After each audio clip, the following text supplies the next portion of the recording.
So let's talk about Zion. You know, he could go back, doesn't have an agent. He could go back to Duke. Cuttino Mobley could go back to Duke. No way. All right. He could play with Pop for the national team for a year. No, I wouldn't do that. You would go. I would work on my jump shot in the pros with a whole bunch of money in my bank account. I'm not worried about going back to Duke. For what? When he tore his when he ripped out of that shoe, what did everybody say? Don't play. Don't play. So I'm not going to take the chance again. I'm going to sign this contract.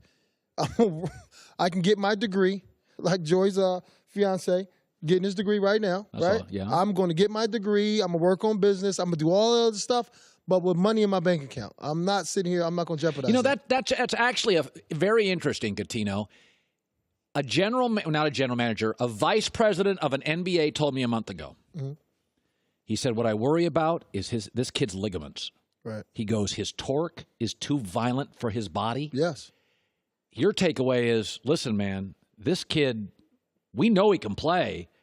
Do not risk ripping it up playing basketball, non-NBA basketball. It's so many opportunities out there for especially young entrepreneurs. Uber, Lyft, Dropbox, this, that, all these different new technology companies, real estate. It's so many. I just found out the other day that you can invest in a song. Did you know that? You can literally invest in a song, stocks in a song, and make money from one song. Pick a song, whether it's Lady Gaga or Taylor Swift, whoever it is, Drake. Yeah. Pick one of their songs and invest in that song. You can make money from that. It's so many different opportunities. So when I go to the pros, that's what I'm going to do if I was him. I'm investing in different things in life. Like, why would I jeopardize myself to go back to college and do for what? I don't understand. No, I get that. So I got to talk about something. This could be very uncomfortable for you. So I just found out something from Cuttino Mobley, is that he said you recently put something on social media and Kevin Durant reacted very quickly. And Super quick. He texted you. Yeah, he hit me on DM. So you put it out what time? I put it out at 8:03. At 8:04, a response by Kevin, who I love, and I'm letting Kevin know this. I love you so much. I think you're the best player in the league, all time. He is actually the best offensive player ever. Okay, we both love him. Yeah. I think right now he's the best player in the league. We know that, but he is very reactionary, super sensitive when it came to what I said. All I said was I think Golden State was more dangerous without him, right? And teams because nobody knows Golden State. 3 years ago, maybe, Kevin Durant wasn't there. So you got to key in on how Golden State runs their offense. He gets hurt the fourth game against Houston Rockets. The scouting is different now. So now Stephen Curry, which you saw, right? Stephen Curry, which his you game saw. goes up. Right. Clay's game goes up. Draymond Green, Iguodala, all those guys. The Hampton Five, they're not playing no games. They're a really good team. Yeah, no, there's no question. I mean, it is funny. The other thing I found out that was shocking is that I said, how does Kevin Durant have your number? And you said he's a peer. We all have each other's number. And I don't have the number of any of my peers. I think I have Scott Van Pelt's number. That's it, of 400 peers. So I'm fascinated that you have the number of every NBA player. No, not everybody. But if you ask for a guy's phone number, then they'll give it to you. Because I'm not here to and whatever it is, whether it's LeBron, whether it's Steven Jackson, Jimmy Jackson, Russell Westbrook, if I ask for a certain person's number, we'll get their number and we'll talk about just life, investments, this, that, whatever. And like for Kevin, like I just want him to know on air, like I love you. Like it's not no disrespect. Everybody knows you're the best. I'm just saying what the team will be like if you weren't there. Yeah, I mean, they're an 8-point favorite tonight without Boogie Cousins and KD. I mean, they were 12-0 when Steve Kerr left. 12-0 against playoff teams. They're 13-3 when Steph doesn't play in the playoffs, 4-0 when KD doesn't. I just think it's very disrespectful how they view Stephen Curry as being so impactful and so important for that team. So, like, if Steph was out, Charles Barkley would never say, with KD, Draymond, and Clay, you would never think of saying they can't beat anybody. Steph, KD gets hurt, and Barkley watches basketball. Charles like, they can't beat anybody. And I'm like, they can't beat Denver? Barkley was saying the same thing 4 or 5 years ago when they were a jump shooting team. Oh, you can't win with jump shots? Well, guess what? You were wrong. That's the league. That's what the league is. It's a jump shooting league. Brooke Lopez. Yeah, put some context in. Okay, I want you to address the Kawhi comparison. Okay, and I said this yesterday about Zion.